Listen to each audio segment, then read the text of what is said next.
guys? It's Phil the MMA Dude back with the Split Decision Podcast, episode number 90, the big 9-0, here with my always brilliant co-host, the Fight Geek. Fight Geek, how you doing today, bro? Doing pretty good, man. Happy to be back talking fights with you. Got a lot to cover this week. How are you doing? Yeah, doing well, and we've got a lot to cover indeed, folks. Here's our quick breakdown of what's on tap for today. First, we're going to do a quick recap and review of UFC on ABC 1 Holloway versus Cater. After that, we're moving on to a very, very quick and brief preview of UFC Fight Island Quiesa versus Magni. Then we're moving on to our preview and picks for UFC 257, Poirier versus McGregor 2. And after that, it's on to my favorite section, listener questions and more. Whew! Okay, Fight Geek, that was a mouthful. But, okay, all right. So I want to start off the episode like I always do, Fight Geek, with this question, unique question for you. So Dana White came out this past weekend and said that Khabib Nurmagomedov did not make a final decision yet on whether he returns or not. He's going to be eyeing 257, according to Dana, to see and then make his final decision. I personally don't believe Dana. I think Khabib said no, and Dana's just trying to sell the pay-per-view. But I wanted to ask you, who do you think the next lightweight title fight will be between? Knowing that Poirier versus McGregor 2 is not a title fight, and you can include Khabib or not, depending on whether you think he'll return. Who will be the two fighters in the next 155 title fight? Go. Tough one. I would say, off the top of my head, man, that's tough. Oh, I got it. To me, I got it. I'll say Conor versus Khabib. Really? You think Khabib will return to fight McGregor again? If McGregor gets through Poirier at this point, I think it would be, a huge feather in his cap to come back and beat Poirier, especially a better version of him now. So, and especially depending on how he does it. I think that with a legitimate win from Conor over Poirier, who is basically the true number one contender at this point, would be enough to really make that conversation make sense. I don't think Khabib sees it as making sense coming off of beating Donald Cerrone, if you get what I'm saying. Yeah, absolutely. But, okay, this is where we disagree, Fight Geek. So you think that Khabib is still willing to come back? Because I took Dana's comment saying, Khabib isn't sure, but he's leaning on no, but he wants to see the fights this weekend. I took that as meaning that in that private one-on-one conversation between Dana and Khabib, that Khabib 100% said, no, I'm not coming back. Yeah, I don't know if he's 100% said no, because Dana wouldn't have come out like the way he did. Okay, sure, not 100. But he's trying to convince a guy who's right. I do think that Khabib is begrudgingly entertaining, it a little bit. I mean, the 30-0 is still out there. That's a huge number. That's a legacy number. So that's definitely something that will always be hovering around out there. If you listen to what Dana said, he's referencing that Khabib says that he has no new challenges and that he's really not fired up to do anything. With that said, I don't know that anyone can really change that, right now. So unless it's something that changes within Khabib, and I think Conor beating Poirier may actually be that thing, because even though popular opinion is that Conor's going to destroy Dustin this weekend, I think that a lot more of the fighter sentiment is that, Dustin may win. So, I don't know. I think a win over Dustin at this point would be a huge accomplishment for Conor in order to get that Khabib fight back. Because when you look at the rest of the landscape, it's just not there. I mean, Hooker and Chandler are really not legitimate. Charles Oliveira kind of blew it. Probably the second or third most deserving guy, but he doesn't have a big enough name and draw to really get that fight at this point. He also doesn't get how to market himself at all. He just doesn't get it. Yeah.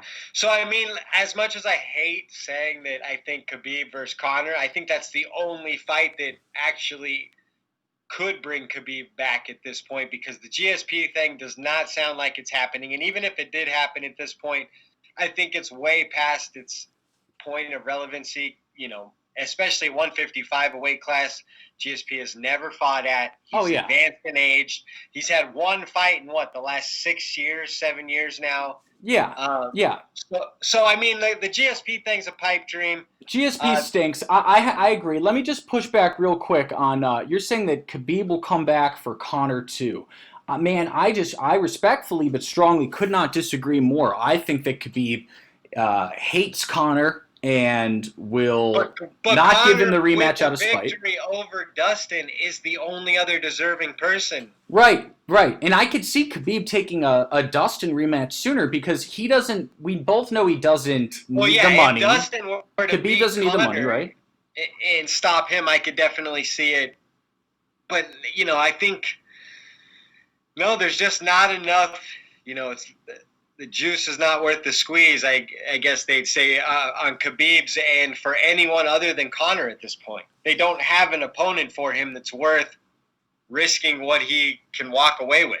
Yeah, and last point on this, and I'm going to get a lot of heat for this, but I'm just going to say it, Fikey, because it's how I truly feel. I'll say it. Look, if McGregor goes out and finishes Dustin inside the first 3 rounds, let's put it that way. Let's say inside the first 3 rounds. If Conor goes and finishes Dustin inside the first 3 rounds, I really want Conor versus Khabib too. Yeah, well, yeah, he would deserve it at that point. I think the big point of contention is that Conor hasn't deserved the right to get that rematch. Exactly. But if you beat Dustin Poirier, who's the #1 contender coming off a war versus Dan Hooker, and he's solidified his spot, then that gives Conor's claim to that title shot a lot more validity than him just talking about that he's the uncrowned champion. All right. Let's move on because I'm agreeing with you too much. It's making me nauseous. Okay, so doing a quick recap and review of UFC on ABC 1, Holloway versus Kattar.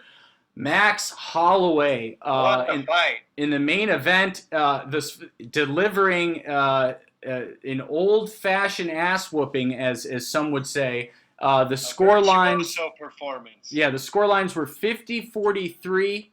50-43, 50-42. Fikey, what were your takeaways?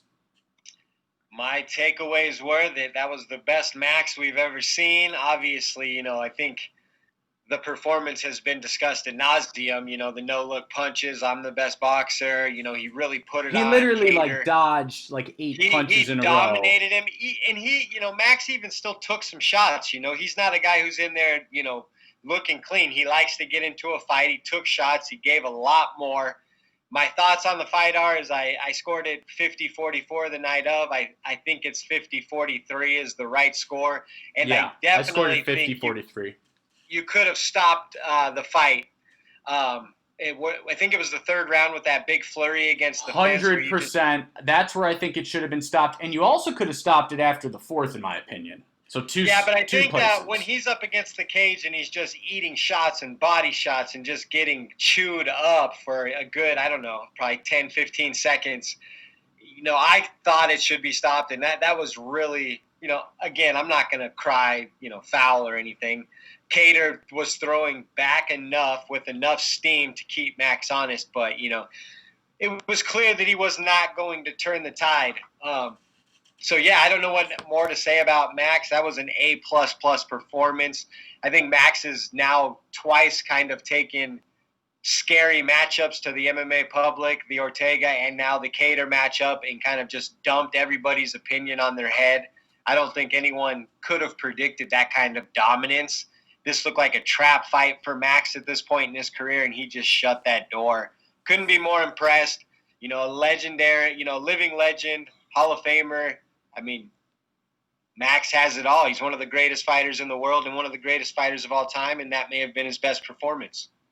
Yeah, absolutely. Really quick question, then we'll move on. If you're Calvin Kattar's corner, from going in between the 4th and the 5th rounds in particular, do you throw in the towel? Do you stop that fight? A lot of people are saying they should have stopped the fight, that Calvin took a lot of unnecessary... the accumulation of strikes, yes, I think they should have stopped it too. His nose was clear. broken. And the one thing that I was noticing is it wasn't necessarily the headshots, it was the body work. Max worked his body over so the much. whole fight. And you could see his elbows tucking and I almost thought Max should have just tried to finish him with body shots because clearly the headshots weren't working. Just an unbelievably brutal beating. I would like to see. It sucks that Kattar should take a good year off now because he wasn't has the prime to. of his He better. career. But for him to rush back would be a huge mistake. Yes, I definitely think they could have thrown in the towel. I know that it's the biggest fight of his life. He has the opportunity to advance up the ladder, title opportunity, in the whole 9 yards. But I think everybody involved had to be able to see what we were seeing on TV, and that's that he was essentially taking 10-1 for the last 3 rounds. Yeah, I mean, he just lost at least 3 rounds in a row, 10-8. He wasn't going to finish active. Max. And he did land big shots and brush Max backs, but I don't think it was enough, honestly. So I'm not going to say it was the worst thing ever. I felt good for Kattar that he actually got to see the bell, though, and he gets to take that from the performance. But yeah, I think there was a couple instances where that fight should have been stopped. Yeah, absolutely. Okay, so really quick, Volk versus Ortega is happening at UFC 260. And Dana White has already indicated that Max Holloway is going to chill most likely and then fight the winner of that. If the winner of that is Volkanovski, and let's just say hypothetically that Holloway wins a close decision. This is hypothetical, of course. Do you have them fight best 3 out of 5? I mean, this is a serious question. Sure. I've never seen this before, right? If that's what it takes to determine who's the best of the then yes, that's what you got to do. Yeah, crazy. Because the second fight is so controversial, and then if it were to come back and win, essentially the series would be locked up. Absolutely. Totally agree. Okay, so really quickly. At this point, though, I almost would rather Ortega Max too, just personally. And I agree. That's I think that would be the more exciting fight for me is Holloway Ortega too. But really quick, I wanted to and we're gonna jump through this. Highlight: we both got Li Jingliang defeating Santiago Ponzinibbio in an upset. Correct. We both got that right. Yeah. Well, like we were saying last week, that was clearly a trap matchup for a guy coming off a long layoff. And the Leach. He's a tough competitor. I didn't necessarily see him knocking him out cold, but he is a dangerous guy and not the kind of guy you want to come off a long, extended break against. Yep, absolutely. I was really happy for Lee. You could tell it meant so much to him. He was such a respectful competitor at the end. Really quickly then, moving on to I'm just saying his name is Alessio Di Chirico. I know that's wrong. It sounds cooler this way. Chirico. I think it sounds cooler if I say Alessio Di Chirico. No? Is that disrespectful to Italian ancestry? I think it just sounds like you're saying his name wrong. Okay. Oh, okay. Let's fix it. Okay. How is it? Di Chirico. I think it's Di Chirico. Di Chirico. Okay.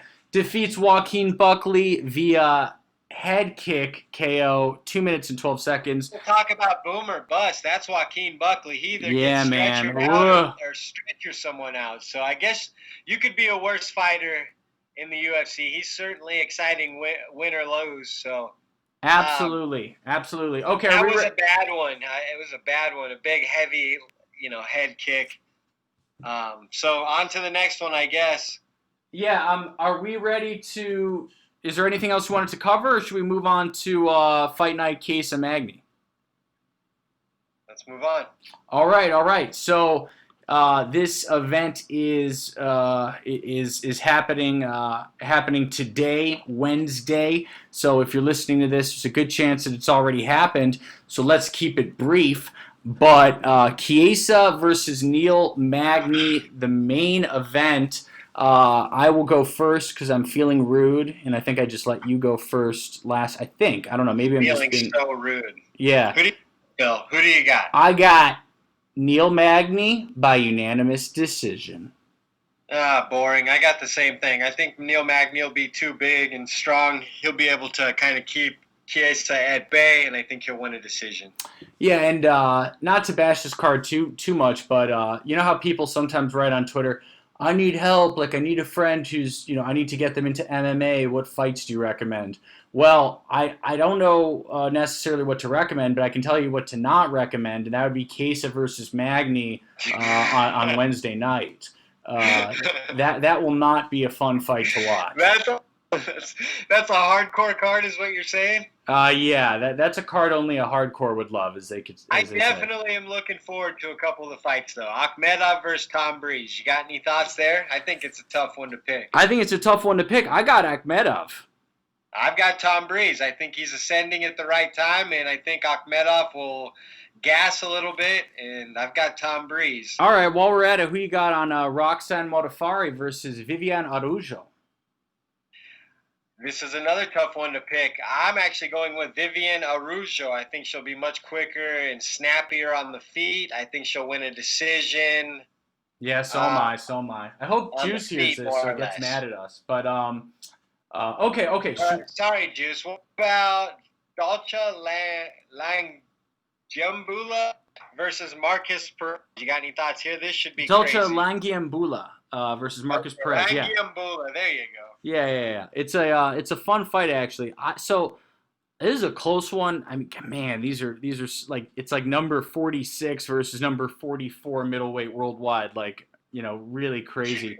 I got Marcus Perez winning this one. Actually, wow. Okay. Yeah, I like Marcus Perez. I think he's probably the more well-rounded fighter, but he gets a little wild, and I think Dalcha is going to knock him out. All right. Okay, so are we ready to move on to UFC 257, Poirier versus McGregor 2? Let's do it. All right, I'm going to let you start it off this time. Main event, Dustin Poirier versus Conor McGregor 2. Who you got? To be honest with you, I don't know, but for sure the show. You got to choose, bro. Huh? You have to choose. Everyone has to choose.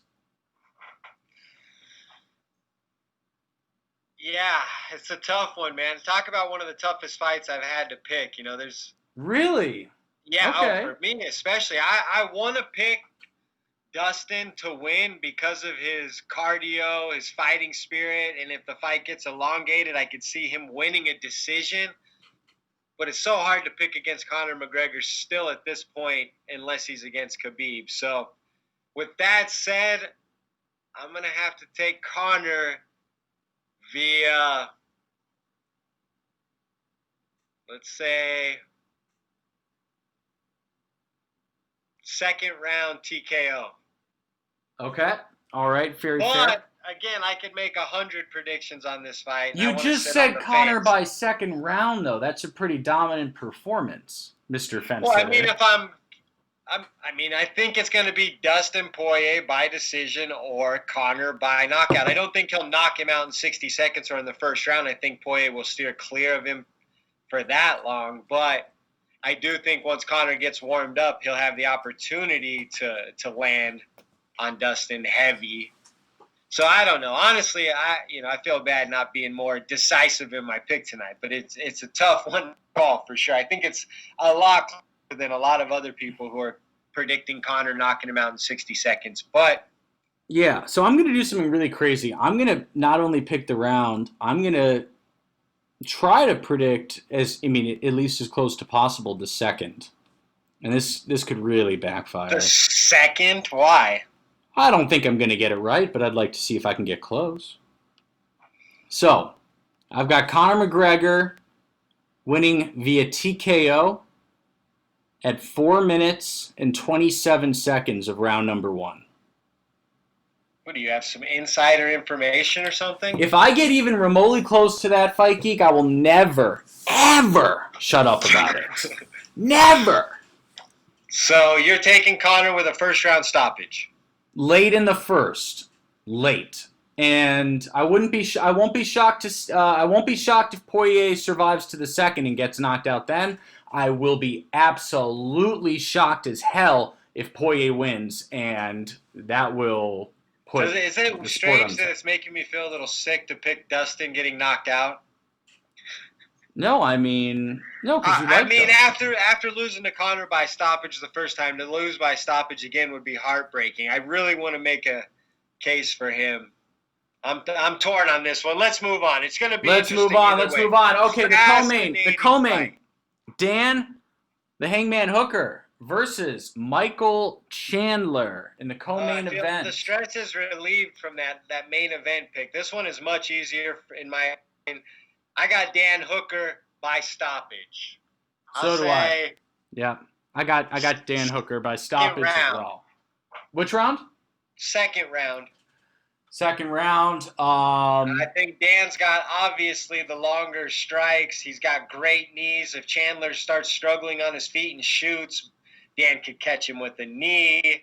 Dan's been faced the better competition recently. Dan can take an absolute beating. And I think there's a little bit of unknown with Chandler still. I'm not trying to say he's not an elite fighter. I just think Dan Hooker's a tough matchup for him debuting.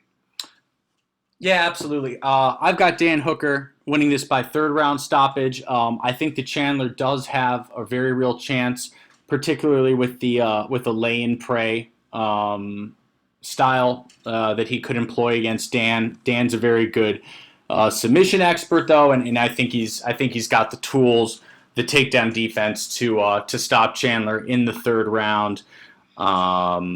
It should be an interesting fight, and if 1 year ago you told me that I'm going to be rooting hard for Dan Hooker against Michael Chandler, I would have said I do not believe you. That's impossible. But unfortunately, Michael Chandler's showing some of his lack of character the last few days, so I'll be proudly rooting for Dan Hooker to beat the shit out of Chandler, and hopefully Chandler gets hurt. Hey, yeah. Great. You done with that? All right. You heard it here first. All right. All right. Jessica I versus JoJo Calderwood. Who do you got here? Yeah, I've got Calderwood winning this by unanimous decision. I also have Joanna Calderwood winning a decision here. Let's see what else we got. Azatar versus Frivola. Who do you like? I got Matt Frivola, rock and roller, by stoppage. I've got Azatar. Ooh, 13-0. He's a real talent, so. That should be a good matchup right there. What about Marina Rodriguez versus Amanda Hebass? Yep. Last fight on the main card we're going to cover. Amanda Hebass. I got Amanda Hebass by second round sub. I got Amanda Hebass by split decision. Ooh, okay. I think it'll be a fun fight. Marina Rodriguez is a good striker on the feet, has a little length. She should be able to at least, go back and forth a little bit. All right.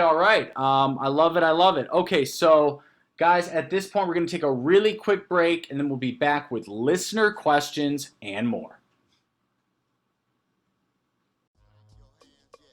Hey guys, it's Phil the MMA Dude letting you know that this episode of the Split Decision Podcast is brought to you by TotalAggressionClothing.com. Visit www.TotalAggressionClothing.com and use the promo code 46210 to receive a special Split Podcast discount on all Total Aggression hats, shirts, hoodies, and more. Again, that's www.TotalAggressionClothing.com with promo code 46210.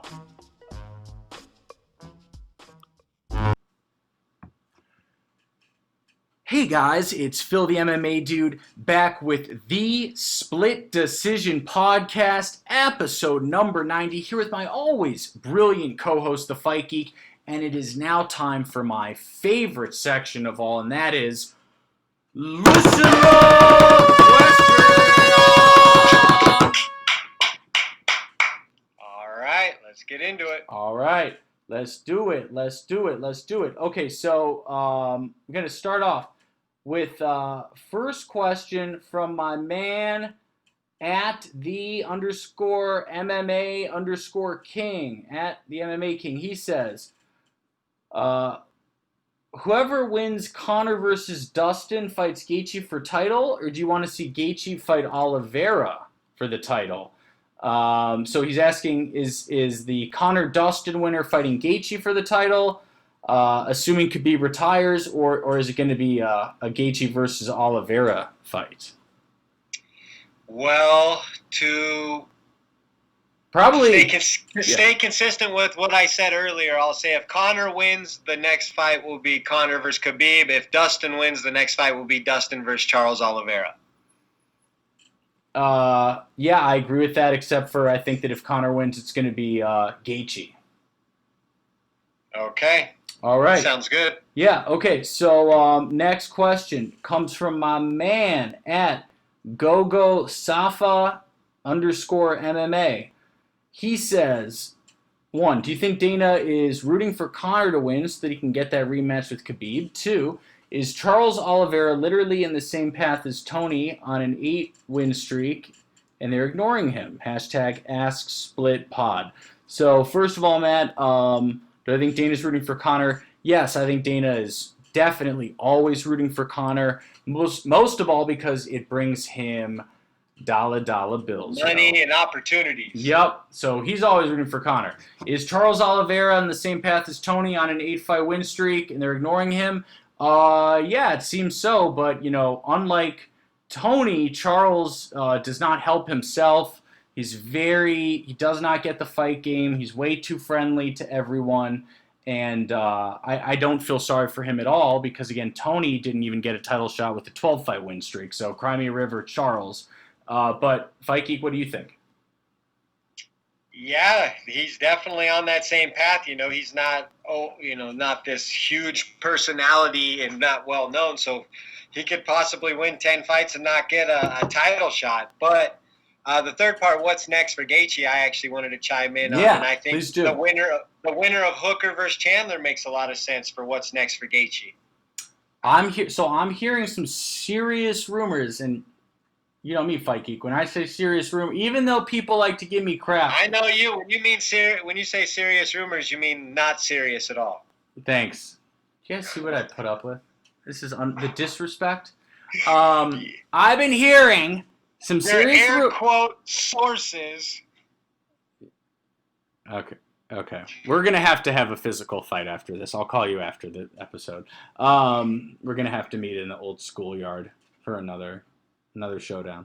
But I've heard from a few sources, and we'll see how this ages to see if I'm making it up or not. No, on a serious note, that Justin Gaichi versus Nate Diaz at 155 is very much being made as we speak. If that is true, I know you don't think it is, Fight Geek, but if it is true, I hope that is true. That's what I wish. What do you make of that fight if it happens? I think it's an amazing fight. I think it's a perfect fight for the fans.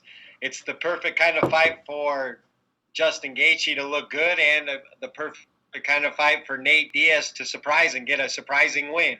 I think it's intriguing all the way around. It's hard for me to peg Nate Diaz as next for someone, but if that is in the works, that would be amazing. Yeah, I think we can look forward to that. But again, obviously no guarantees. All right, so next question from my man, Cyrus King. Guys, follow Cyrus. He's the man. Got a great show, Combat Corner. Love this guy. He says, if Dustin beats Conor, he would have officially beat Max Holloway twice, Conor McGregor, Eddie Alvarez, Justin Gaichi, and he almost submitted Khabib. Would anyone have a better resume? ? So my first answer, Cyrus, is yes. Just I'm not trying to be a smartass. Khabib would have a better resume. That sounds so smartass. I don't mean it like that. You know what I mean? No, I mean Khabib's wins over Poirier, Conor, and Gaichi are all pretty elite. Yes. Those are gonna hold up with the test of time. That's 3 of the best lightweights of all time. Oh yeah, absolutely. 100%. And it's crazy that It's crazy to think I that. mean, do I think Yeah. that Dustin may have had the toughest strength of schedule of any lightweight ever? Probably. RDA.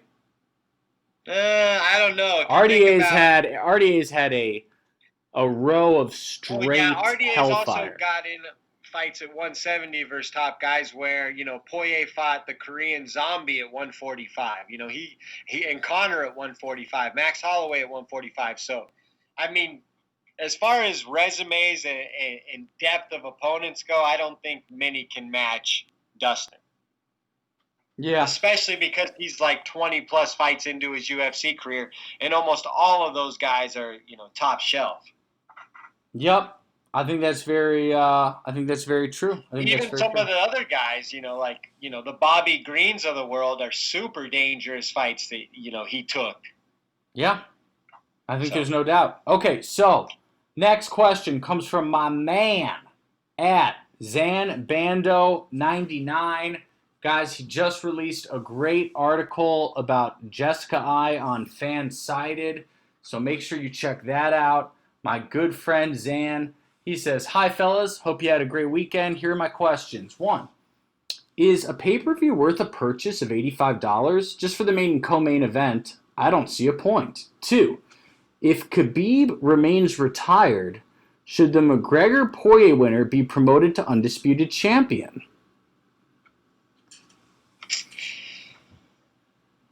You done there? Yep. All done. Okay. Is the pay-per-view worth $85? It's probably not worth $85. How is he getting to Zan? My first question to you, my friend, is how are you getting to 85? Because isn't it? I thought it went up to 75. Didn't it go up to 75? It's 75 where I am. Yes. Yeah, I guess he's. I think I don't know if prices are universal worldwide. So no, I think he might be. Well, I know he's in the U.S., but I think that he might be talking about for non-ESPN Plus subscribers. I think that's the price. Oh, okay. Which is which is ridiculous and comically overpriced. Value what it means to you. I mean, is it worth $85 for me to see Dustin fight Conor? I mean, kind of. If I have $85. Yeah, I mean, I'm glad you said it first because it is for me, but I didn't want to admit it first. That's for sure. What? That it is worth it? That it is worth it.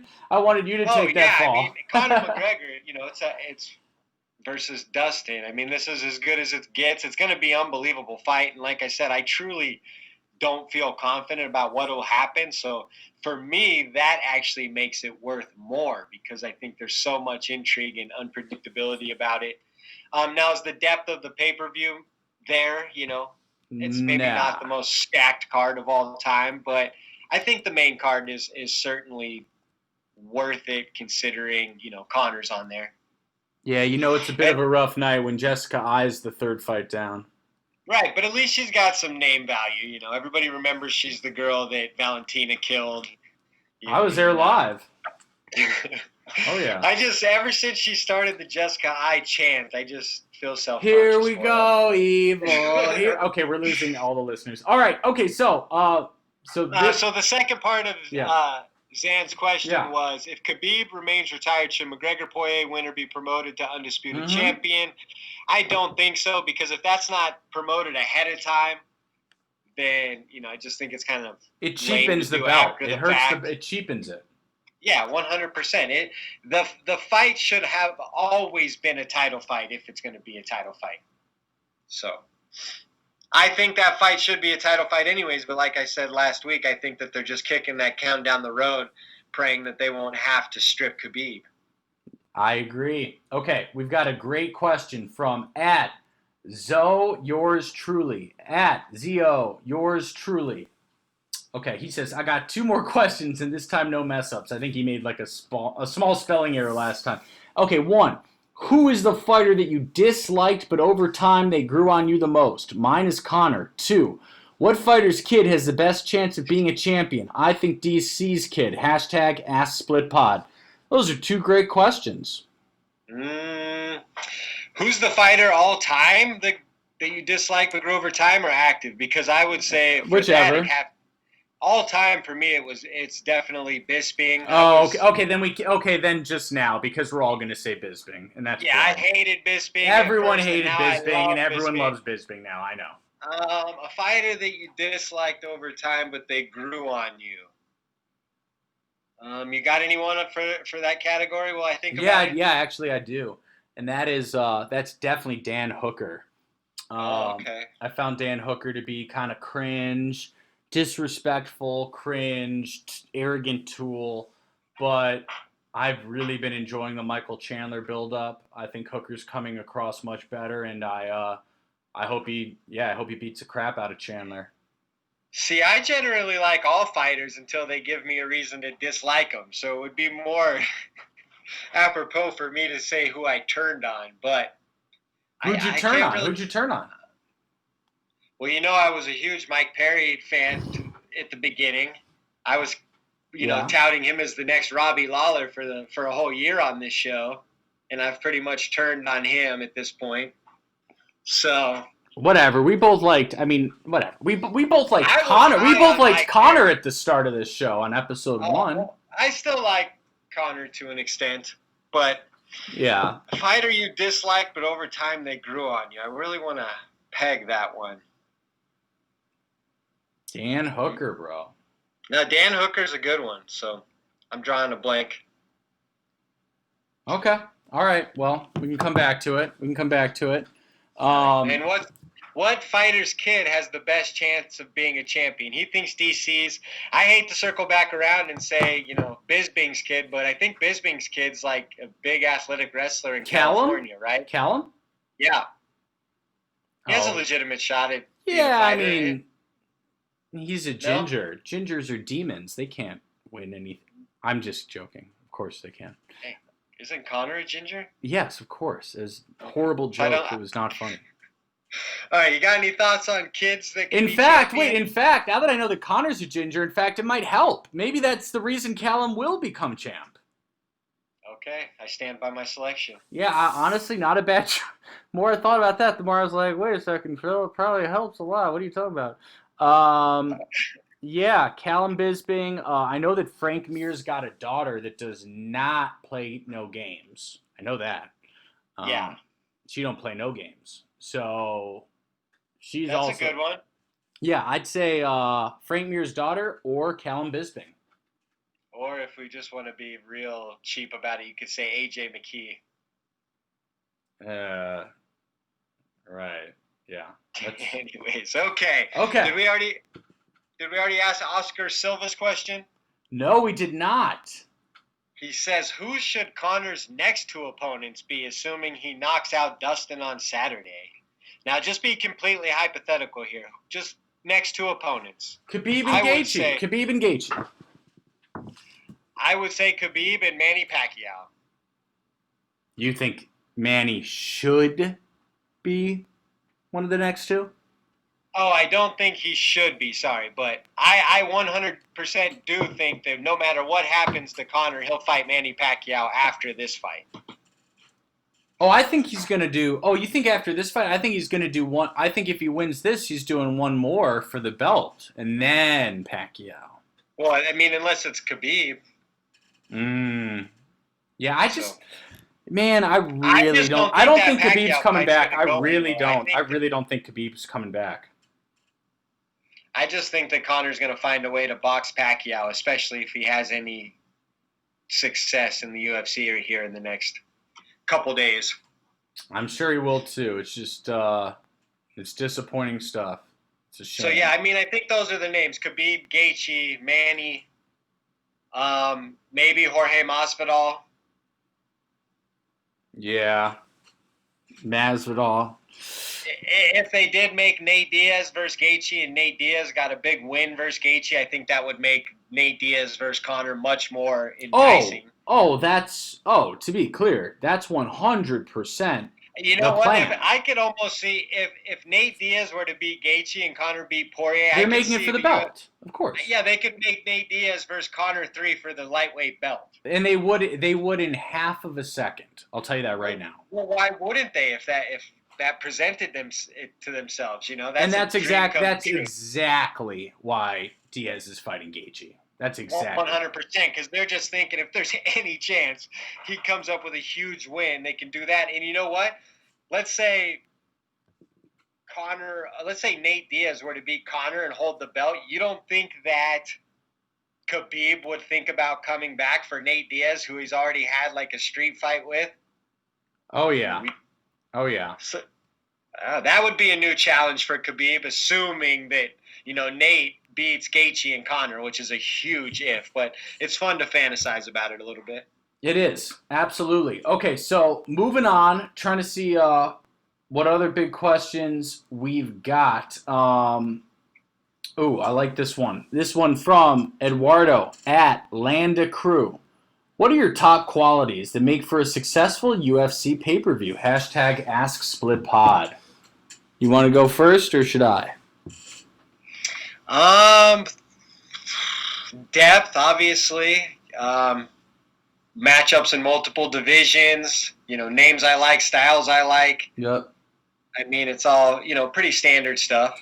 Okay, I'd say the number one thing on my mind is storylines. Storylines. I know that might be a little WWE for some folks that are like, yo, I love MMA as a sport. I get it. I'm not a wrestling fan, although respect to people that are, but it's not for me. But I think stories make fights. I agree with Chael Sonnen on that. And McGregor Poirier 2 has a pretty good story. So, excellent story. Oh yeah, absolutely. I think that's a good one. And, Dan Quiesa Hooker, Magni, not so much of a backstory. Yeah, Magni Quiesa does not have as much, but Dan Hooker Chandler has a decent story with this little lightweight, possible lightweight tournament, trying to find out what Chandler's all about. I agree. Yeah, Michael Chiesa versus Neil Magni. That's kind of like that's like taking a math test. In a subject you kind of enjoy. Kind of like a cheese and mayonnaise sandwich. You think you might do well, but it's not going to be any fun. All right. So what else we got? Wait, I think I need to go into more detail about that compared. No? Okay, moving on. Did you ask Pat Tobin's question? No. Pat, so I got one from Pat Tobin. He says, do you guys think Max doing less or no hard sparring and looking so great will have other fighters and trainers rethink their training strategy? Hashtag AskSplitPod. I think that for the last few years, we've actually heard fighters talking about sparring less and taking care of their bodies more in between fights. So I think that's actually been a trend. And I know Max, I believe he started doing that when everybody was kind of questioning his head health before the Ortega fight, his brain health, excuse me. So I know that it's kind of been a trend to spar less. I know hard sparring daily and stuff like that's kind of an old guard type of mentality. Yeah. No, I agree, man. I think that especially if you're a fighter like Max Holloway, you're a volume striker who isn't afraid to scrap a little bit, right? And take shots. To give shots. I think that if I'm Holloway's corner, if I'm his team, I'm saying, oh, bro, definitely don't spar. There's no need. Exactly. It's like you don't practice in the race car. You know what I mean? Right, and it's not like Max is going to feel anything he hasn't felt before in that octagon. I mean, he's got so much experience. Yeah, and at this point, for a guy like Max Holloway, who's basically mastered the technique side of the game, what the most important thing to be is just hitting full cylinder physically and mentally, Yeah. And the less beat down you are physically, the better you're going to feel, the snappier you're going to be. Yeah, this is a quick random aside question, but I am curious, Fight Geek, was it hard for you towards the end of Holloway versus Cater to watch? It started getting, for me personally, towards the end, it started getting hard for me to watch. I thought that it was just so one-sided. Not sounding too dramatic, yeah, it definitely was getting a little hard to watch. I was happy that Cater was able to back him off, but I mean, sort I of. think Not everybody even. Did he in the really world- back him off? A little. Very few times. Yeah, not quite enough. So, yeah, to keep it short, yes, I definitely was starting to feel a little uncomfortable there by the volume, especially considering the numbers. It was a historic beating. Yeah, absolutely. Absolutely. Okay, so moving on from this question's from King Richard. That's at @V_King Richard _V. On the real, though, outside of Conor, who is the most memed fighter in MMA? And what is your favorite MMA meme? I have my I'm gonna answer. say- Yeah, go ahead. I'm going to actually say Dana would be the most memed MMA personality after okay. Conor, and then probably Tony Ferguson. Yeah. What's your favorite Dana meme? Probably the one where he's like giving the like hang loose kind of like. Oh, There's yeah, so yeah, many yeah. good Dana ones. So Yeah, absolutely. And another thing, me forgetting what my answer was going to be. most memed MMA fighter. I mean, it's got to be Tony, right? Oh my God, I'm drawing a brain fart. Just move on, and then we'll get back to it. Fine. Let's see what else we got. We've got Matt at Gogo Safa MMA. Oh no, we already asked that one. You really. Do you have messing any this up, listener questions or voice I questions?